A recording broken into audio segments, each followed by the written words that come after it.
Have you ever wondered what it's really like to step out of a classroom and onto the floor of a hospital? To go from theory to the real, high-stakes world of patient care? Well, today we're going to do just that.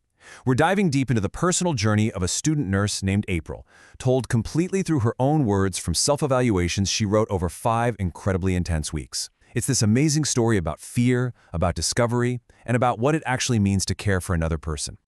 So right here, this is where it all kicks off. Not with some complicated medical procedure, not with a chapter in a textbook, but with one single act of courage, just walking through a patient's door. This one sentence from her first week, man, it just perfectly captures the emotional starting line for her entire journey. She actually calls this first stage the threshold, and it was all about conquering day one. For her, that meant facing this huge gap between what she thought nursing was going to be and the flat-out reality of it. It was about pushing past that initial, almost paralyzing fear of the complete unknown. And you see this clash right away. April honestly expected patients to see her coming and want to run for the hills, but instead, she found they were actually excited to have a student. And the job itself, well, it was anything but straightforward. She was just blown away by the constant motion, how much nurses run, as she put it, and the sheer weight of responsibility they carry on their shoulders every single shift. Here you can see those first few kind of shaky steps. Even a basic task like taking a patient's vitals, temperature, pulse, blood pressure, it felt like it was taking forever.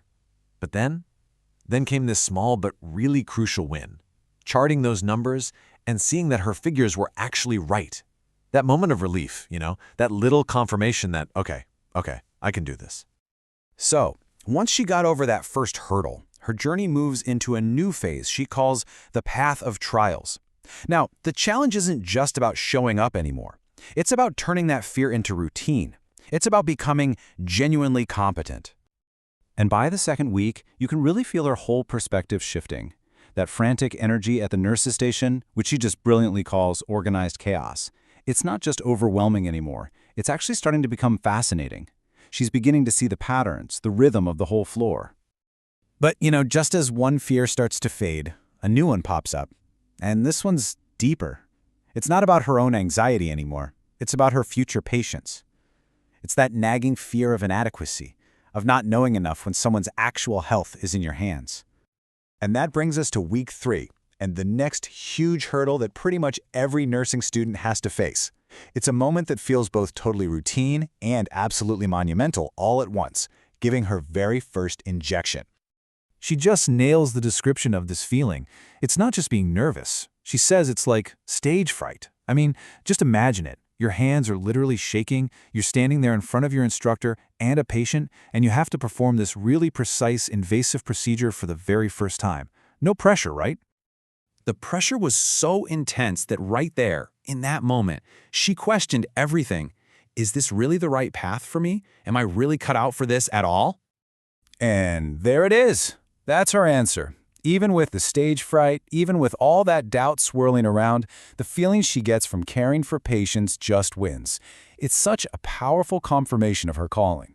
Even when she's terrified, that fundamental drive to be a nurse is just stronger. By week 4, you can see real, tangible proof of how much she's grown. A patient assessment, which in week 1 felt like it took entirely too long, is now something she can knock out in just a few minutes.